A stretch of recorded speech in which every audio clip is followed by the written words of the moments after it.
Everyone, welcome to the Rockin' with Marc YouTube channel. If you haven't already, make sure you subscribe to the channel and hit the bell so you can get updates whenever we release a new video.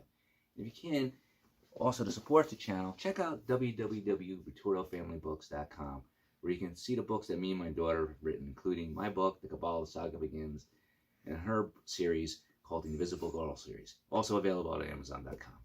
All right, everyone, sit back and enjoy the show, and don't forget, keep on rocking.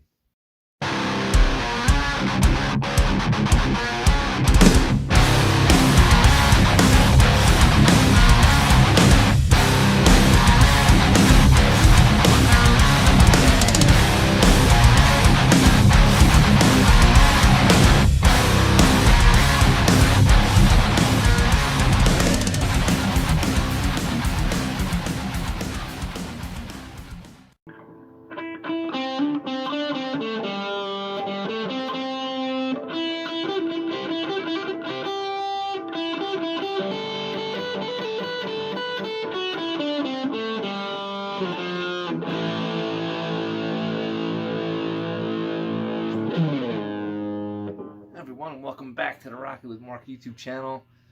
Just noodling around here with a new guitar I got, an Ibanez Geo guitar, which will be a review coming out very shortly. But this week, I got a very special guest on, a Canadian fellow up-and-coming musician, rocking all the way down from Canada. So make sure you check out this interview, and if you can, make sure you subscribe to the channel, give the video a thumbs up, and hit the notification button so you get updated when I put out new videos. Alright guys, without further ado, I welcome upcoming musician and rocker all the way from Canada, Richard Chambers. Check it out. And don't forget, keep on rocking. What do I have to do? I wonder, what will I say? I wonder, what am I gonna do? I wonder, why am I still in love? I wonder, what do I have to do? I wonder, what will I say? I wonder, what am I gonna do?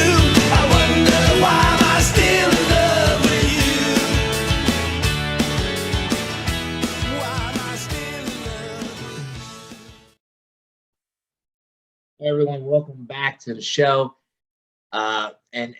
This week's episode is going to be kind of unique because this interview is going to be used for both my YouTube channel. If you guys don't know about it, it's called the Rockin' with Marc YouTube channel. I think I've mentioned it on a couple of interviews before when I interview fellow musicians that have YouTube channels, as well as the Marc the Shark show. So today we got a fellow rocker all the way from Canada.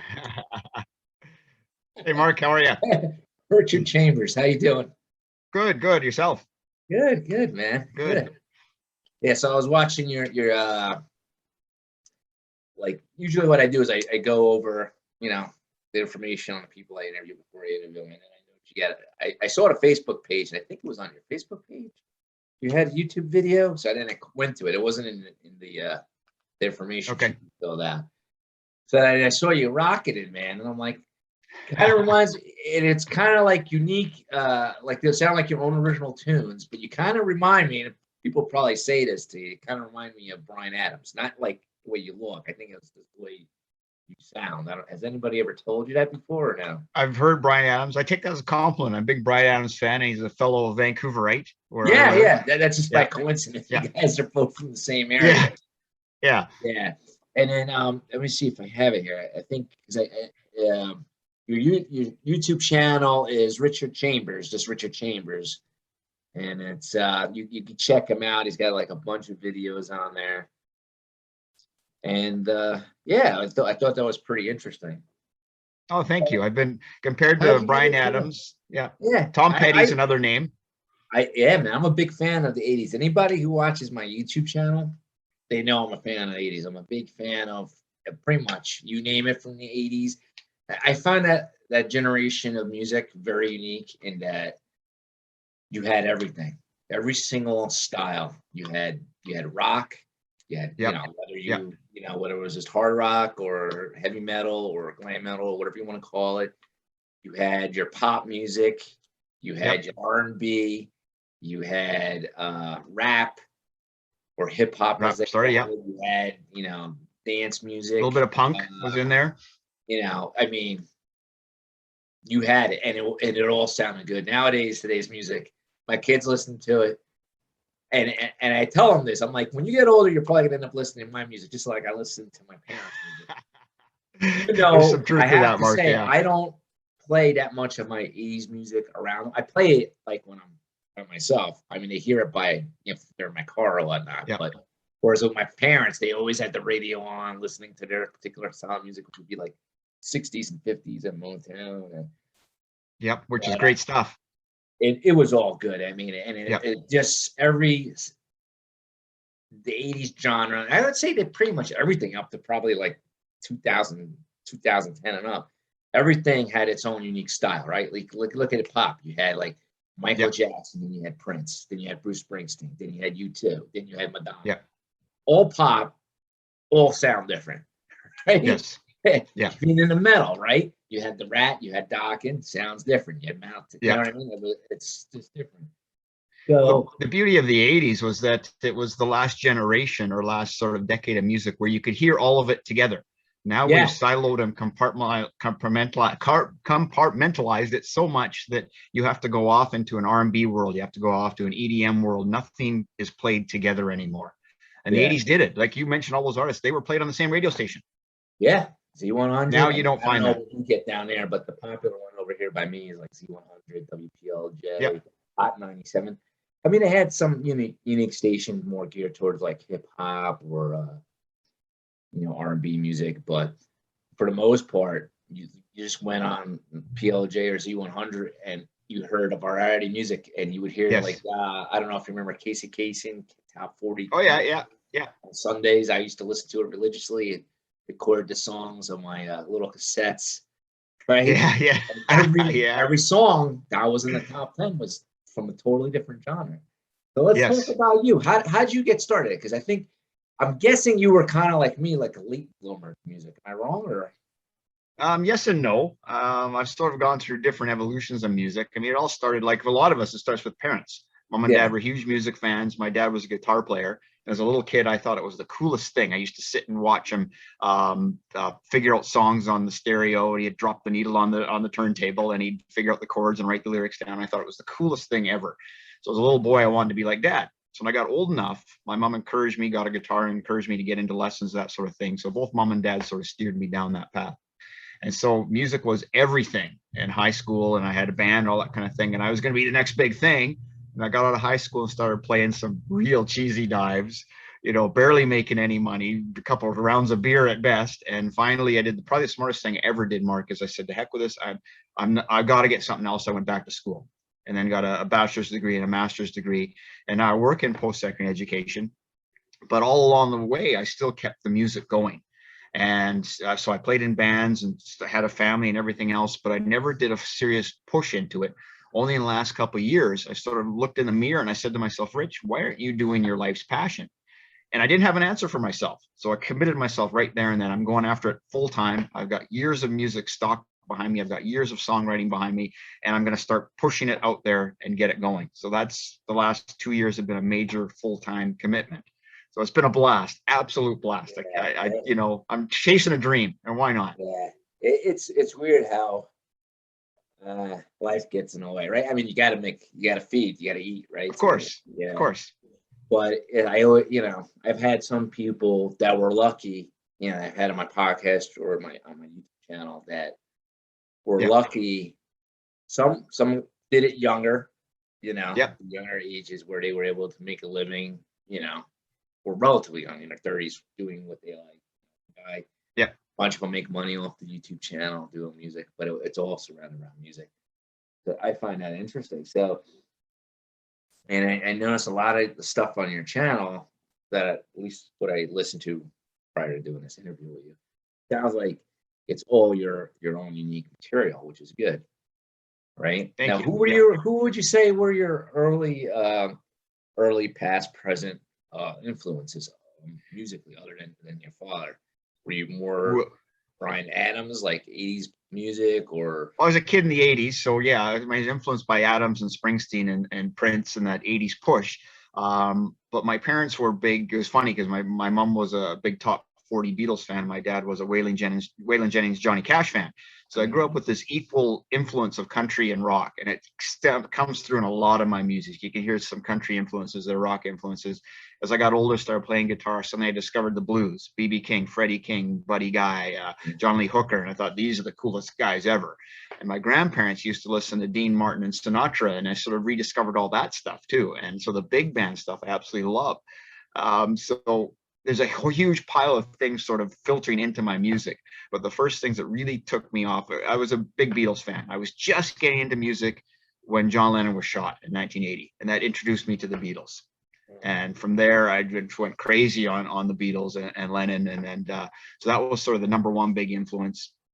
And there's been so many branched off since. And I'm a huge Elvis Costello fan, Nick Lowe, and that whole sort of late 70s, early 80s punk sort of new wave genre. There's a lot of people hear a lot of Clash in my stuff as well, which I think is a compliment as well. I love the Clash. So there's a ton of influence, and I like that. I'm sort of what I've found. And Mark, the most interesting thing I've found is because I'm pulling from so many different sources. Spotify analytics, YouTube analytics, they don't lie to you. They, as you know, they tell you exactly who's listening to you, how old they are, where they live, all that kind of thing. And I'm finding that just as many 18-year-olds are listening to me as 65-year-olds. And I find that as a super huge compliment. I'm not appealing to one age demographic. I'm appealing to the whole spectrum, which I love. See, and that's the thing, I think, well, we will see how much of a fact this generation's music has on, like, when our kids become parents or grandparents. Yeah. It will last. But like, I go to concerts. I mean, I don't know if it's parents dragging the kids, but I still see like younger kids. Like if I go to a Rosers concert, if it's a foreign concert, I do see a wide range of age groups. And I think that's because of the universal appeal. Especially, like, think about it. This is your main influence of the Beatles, right? Okay. Think about it. Like I grew up listening to it, but I mean, everybody knows the songs, you know, I Want to Hold Your Hand, you know, Let It Go. Yeah. You're always hearing that as if you got the radio on. But it wasn't really till I went to college, and I went to, you know, I had a lot of my roommates, you know, on the hall in the dorm, they were into it. So then I would go to the library and get the records, or maybe they were cassettes. I think they were records. I think I just recorded them. Yeah. And I'm like, wow, I never realized how many hits they had. I know, it's crazy. I think they still hold the record for the most #1 hits, which I think it's 21. No other band's done that. I think the Supremes are close. The Supremes are very close as well, I think. Yeah, well, if I remember, it's Beatles, then I think Elvis, and then I think third place was Michael Jackson, and I think he tied. Of course. Houston tied with him with third. I don't remember. Michael Jackson, of course. Because Elvis has the most hits. He's got like 101 top 40 hits, but the Beatles have the most #1 hits. That's the interesting. Okay. But there's lots of artists up there. I think the Rolling Stones are probably in there as well. Influences to this day. Yeah. I once heard an interview, I forget it was a band from the 80s. I wish I could remember the name. But they talked about how the Beatles wrote 90% of the pop songs and everybody else had to scrap the other 10%. So I thought that was quite funny. Yeah. Now you were saying, I'm assuming, because I've seen your videos, I saw one, and it looked like you spent money trying to, I don't know, if it looked a little kind of like professional. Like, it's not like me where I just like stick a camera in front of my face. So it looks like you kind of like, did you pay someone to videotape it, or is it like a family friend, or because it looked kind of like professional? One of my closest friends is in videography. Back in the day. So what was that again? Well, thank you. I mean, my friend, it's a close friend from when we were kids, and he's into videography, and he's sort of he's gotten into it over the last few years, and he's like me. He's sort of started. He's new in that industry, like I'm sort of fresh in the music industry. So we're helping each out together. And I think he's done an excellent job. And I got a new video coming out this weekend, and he's doing even better. Every time we get together, he does something much better. I like to learn a little about that stuff. I like to pick that guy's brain. Fascinating. I watch him work. Doing black screen. Yeah. I don't know if it's the lighting or something in my basement. I just couldn't get it right. But I find that you say you also release you release albums or just singles? that you mentioned? Well, it's something been singles so far, Mark. I mean, I'll have an album coming out in February. My plan has always been to keep singles coming out every 8 to 10 weeks so that my name stays fresh. Okay. Because once you drop an album, that's it. I mean, you sort of, with a single, I can have something new coming out every 8 weeks, and culminating at the end of this in February with an album. And then I start on the next round of singles that will lead to a second album by the end of 2022. So right now I've got 3 albums worth of material written and about an album and a half recorded. So I keep going, and more stuff coming out all the time. It's been an absolute blast. And then you just With singles, you go through Spotify. There's a bunch of other. I can't think of the name of the other ones. There's like, if you wanted to make, I think there's even like a service one, like if you wanted to do covers, they take care of the licensing fees or royalties. Yep. I forget the name of it. So how does that work? You just record it on your computer. Do you do more than one instrument, or is it just strictly guitar and you have people doing instruments for you? Or do you? No, I do pretty much everything except the drums. I use sampled drums because I can't, basically I can't record the drums. It's so difficult to record the drums. And I'm a so-so drummer. I'm not a great drummer, but every other instrument I will play because I can play directly into the computer. So what other instruments do you play? Guitar, bass? Well, it's all guitar, bass, harmonica, a little bit of piano, some complex piano parts I'll sample in because I'm a pretty rudimentary piano player. So some of my stuff is fairly complex, and I'll use live samples on that. So, but I keep it all myself. I'm a one-man band kind of thing. As you see, as you've listened, I'm primarily guitar based. Any other instrument is used basically to support the guitar. Okay. And then you use like software like GarageBand or something, or like what kind of software? I'm using Sonar. Lots of people use Pro Tools, but I'm actually on a PC rather than Mac, so I use the Sonar and all kinds of different effect plugins and everything else. The beauty of today's industry, you got a good computer and some software, and away you go. I'm assuming you use an Apple for that, right? Because I hear that's like what the most people use, like if they're into. Oddly enough, I use regular PC. I don't use Apple. Really? You're like me. Yeah, I'm a PC user. Only because you always got to give you a credit card or something with them. But I hear a lot of people when they're doing, especially if they're doing photography and music, that they usually Apple reigns supreme. There's no question. But I use Windows applications for everything. So I find it fascinating. No, that's cool. Same as you, Mark, and only because you have to pay Spotify, or is it all free? No, it's how it works is I got a distributor, CD Baby is who I use, and there's many different distributors, but I upload my files with this company called CD Baby, and they distribute to Apple, iTunes, Amazon, Deezer, Spotify. There's a whole pile of them. They distribute them, and then once I'm up, Spotify and Apple and Amazon, they all allow an artist page where you can go in and sort of tailor your release and put up photos and some bio information, that sort of thing. So they give you a bit of control on what people see when they go onto Spotify. For instance, they go onto Spotify, they see Rich Chambers. They're going to see the info I uploaded, the photos I uploaded, but the music comes straight from the distributor. So it has to go sort of vetted through the distributor first. I think it's called. Sorry, Mark, I didn't hear you. You weren't coming through on that one. It's called SoundCloud, I think. Yeah, that's another one. Yeah, I know, like a friend of mine, a guy I know, he uploads because he's a DJ. I guess he like samples stuff and he puts his own. I think that's like another. So is your music up on there too, or is it just Spotify? Is it on iHeartRadio too, or on which radio? Is it on iHeartRadio and Pandora? iHeart, some of the iHeart stations have picked it up. That's tougher, but SoundCloud, yes, that's an industry standard.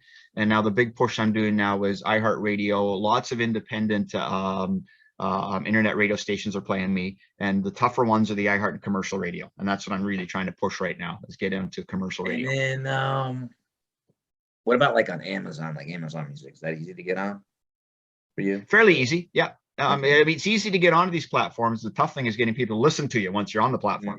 That's where it gets really tough. You want to get on.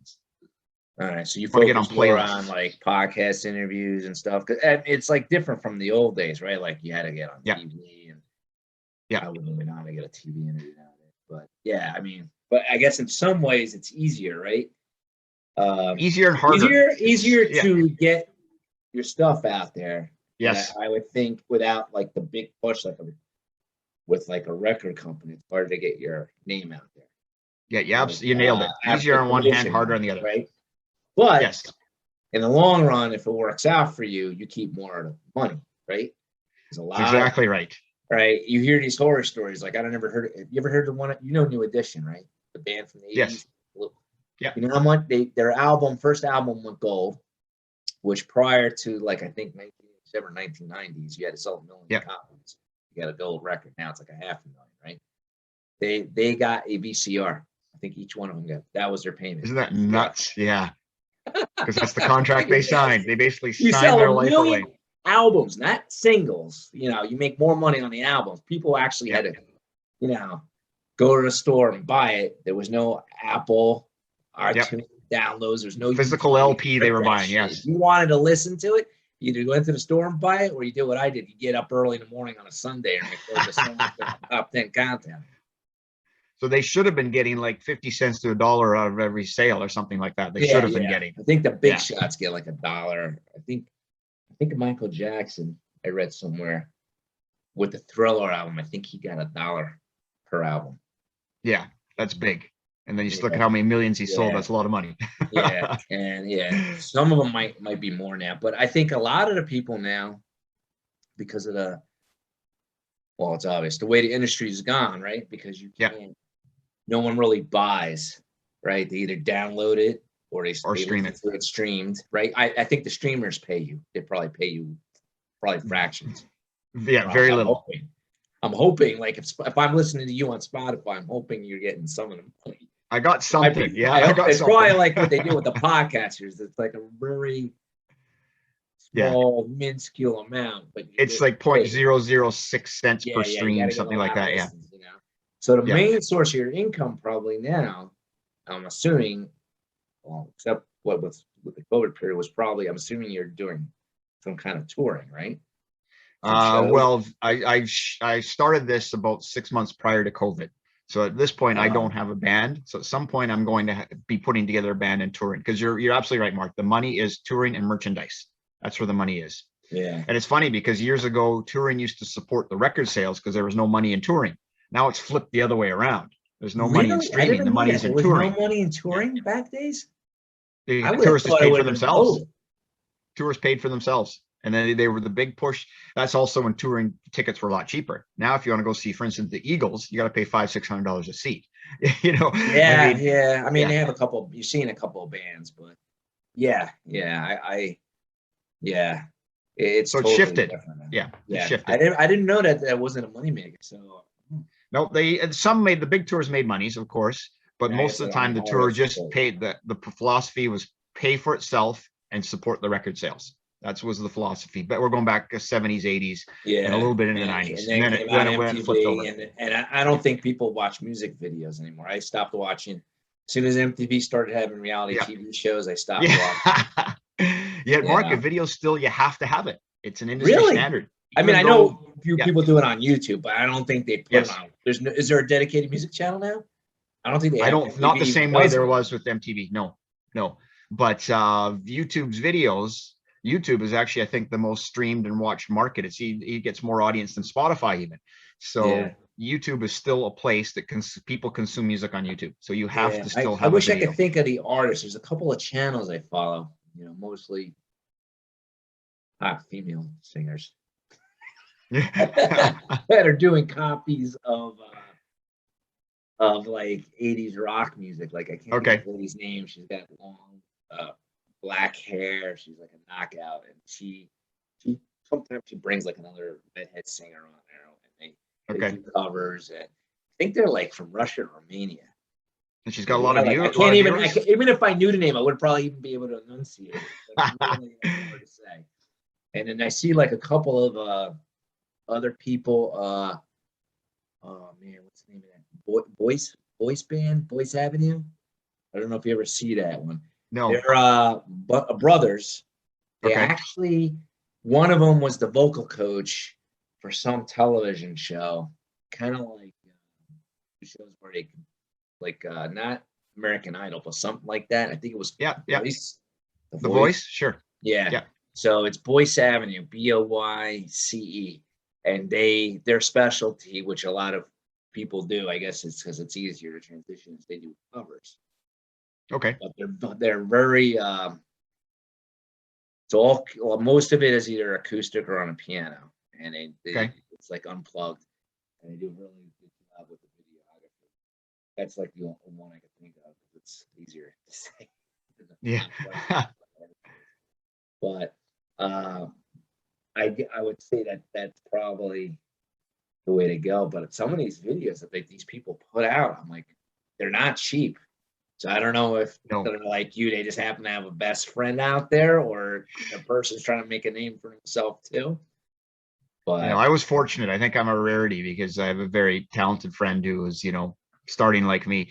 But it's not cheap, as you probably know. When I looked into actual video production. Cameras, if you want it to look good, you got to get the high quality cameras. Yeah.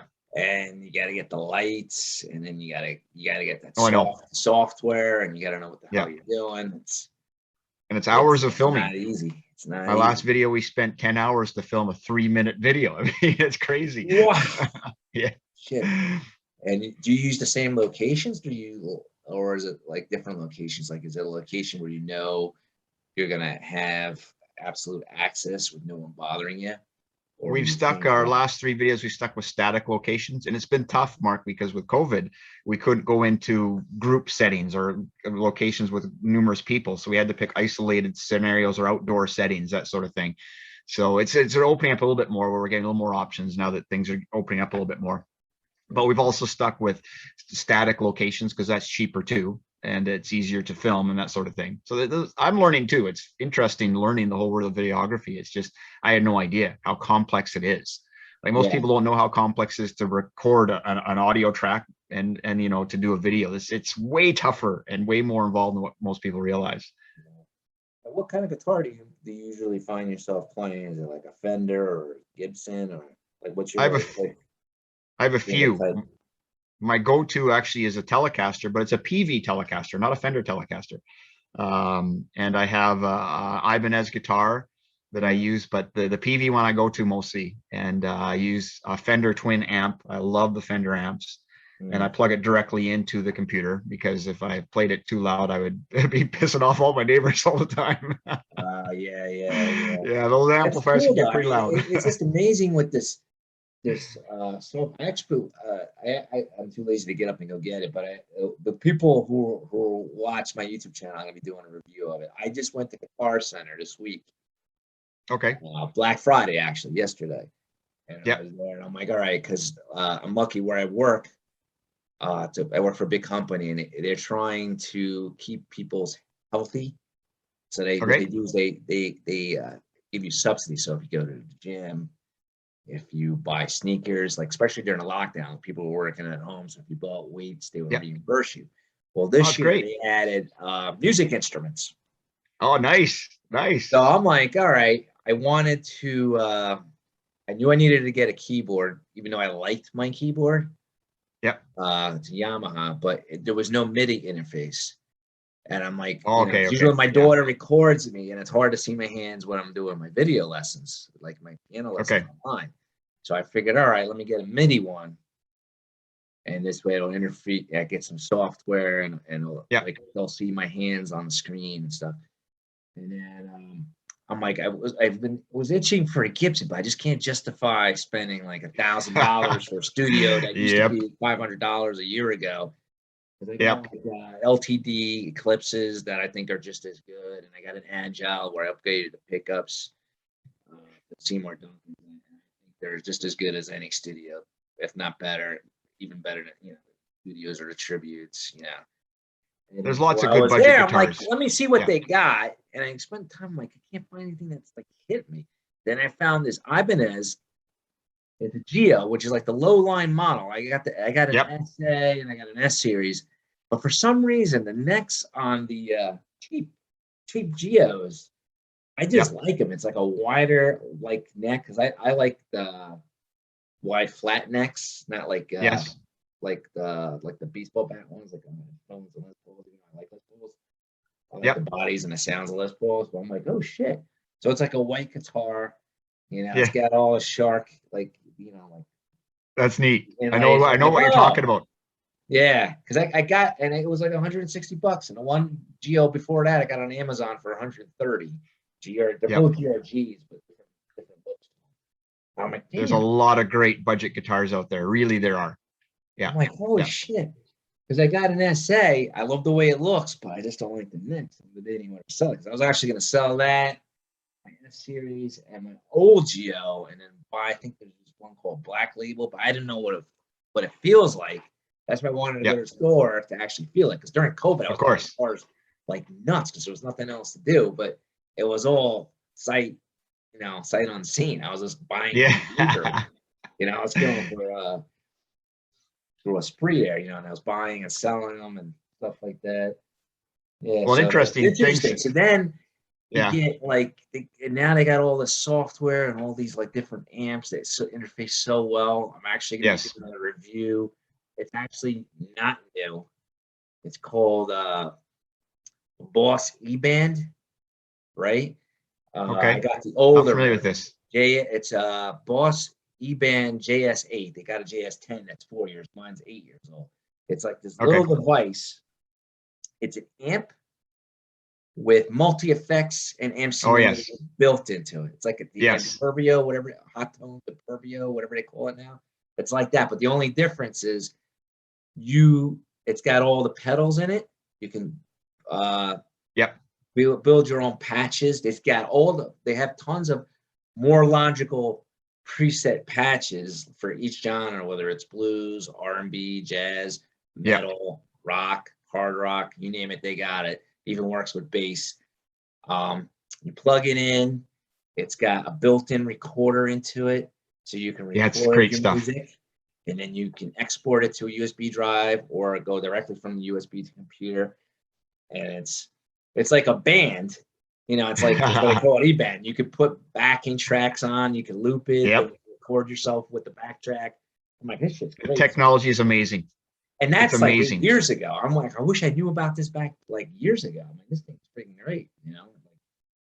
It's just amazing what they got with the technologies. Well, the software, you're absolutely right, Mark. At your fingertips, you can, at any given time, I can go into my computer and plug into about 30 different guitar amps through my computer, all in one software program. It's fascinating stuff. I love it. You're getting to the point you don't even really need a amp anymore. I mean, some people get like a little amp head and they plug that into the computer and they just use the amp effects. I mean, obviously you can't do that when you're playing live. But this thing, you can plug this thing right into, speakers and PA systems and stuff like the one I got. And away you go. And lots of artists are starting to do that now. The guy I found out on his YouTube, I found out about it through YouTube because there's this guy I follow every now and then. He's a big into George Lynch, dokken. He's like a guitarist. He's like really into that style of playing. Okay. So he was like doing a review on it. I'm like, oh shit, this is good. So I bought it, but he can hook it up to like big huge speakers and you play gigs with it, small gigs. I know the technology is nuts. It's fun too. I mean, for any guitar player, musician, absolutely fun. It's like all these little toys to play with. It's never ending, man. Yeah. An interesting stat. I don't know about you. Some people that I've interviewed, they got like 30 guitars and they got like 20 of the same pedals. I don't know if you're like that too. I just find that interesting. No, you don't need that much. I mean, I do like my guitars, no question. But you don't need that much. You don't need it. But I think people just like it. I think people are just hoarders, man. They just don't want to get rid of it. Like, most guitar players will have. I need that one pedal, that one. There's truth. Most of us guitar players are guitar collecting junkies. So I get it. So getting back to you, you said you did another video. You're releasing another song coming out on this weekend. Actually, it comes out tomorrow on Spotify, and the video will be out tomorrow as well. What's the name of it? Called "I Wonder." Oh, that's great. So it'll be out tomorrow, and it's a sort of pop rock / country song. Not really. I shouldn't say it's country. It has country flair to it, but it's more pop rock. That's great. That's great. So I'm looking forward to getting it out, and because we rented a condo on like the 24th floor of a building, and we did shots with me on the balcony with the drone flying in, and it was pretty cool. It's some pretty neat stuff. Now Spotify just shows this has the music, doesn't have videos on it. Correct.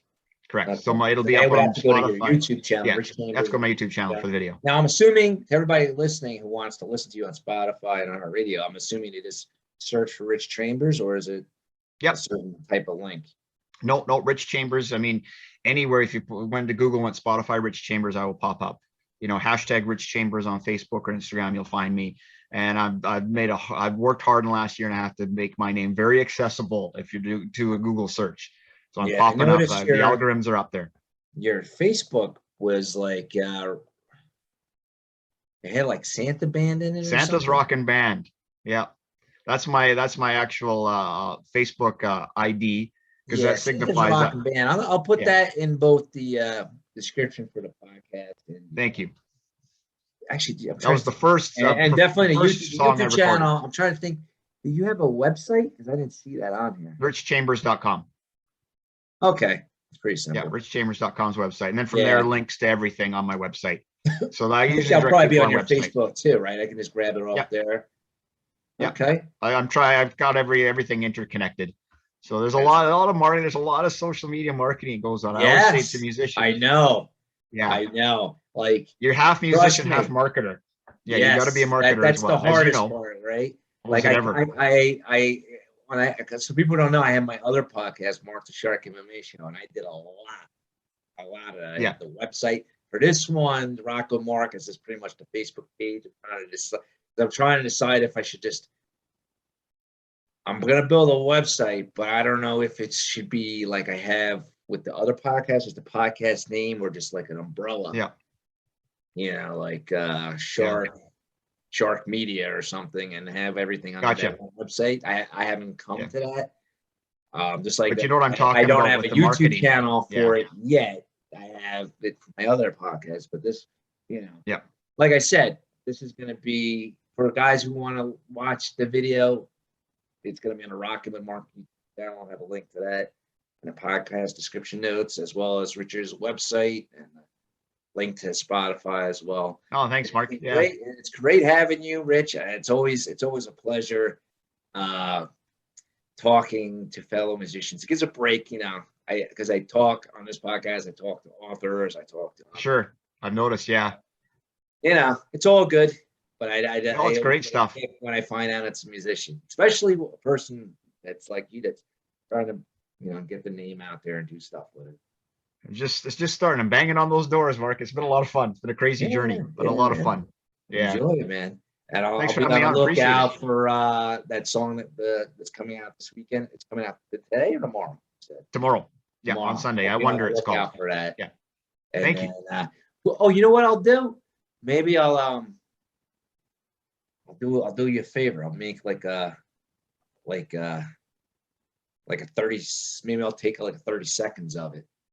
Oh, cool. And I'll add it. I mean, people who are listening to this now, but it'll probably be before the interview. Well, maybe I'll do it after. I'll have it. I'll have to go after the interview. Like, hey, here, So, guys, listen to this on the podcast. Just don't stop listening to the interview. I'll have a little sample of his cool. of his new. Thanks, Marc. Appreciate it. Yeah, man. Anytime, man. It was great. And then hopefully when you make it super duper big, don't forget me. Not a chance, man. My front row seats, baby. When I tour Jersey, absolutely. I'll come up to you, man. I'll come up there, man. I've never been. MSG, there's my goal. I want to be MSG, play live there. yeah, man. Hey, man, it's a dream, man. You got to keep it alive, right? Absolutely. That's what life's all about, man. For sure. All right. Anyway, so people watching this, don't forget, keep on rocking. Like the video, subscribe to the YouTube channel, hit that notification button so you get notifications. And people for the podcast, keep on listening. I put out new episodes every week, and I appreciate everything. All right, everybody. This is a wrap. And don't forget, keep on listening because there's going to be a sample to his new single coming out. All right, guys. Take care. Thanks, Marc. Take care, everybody.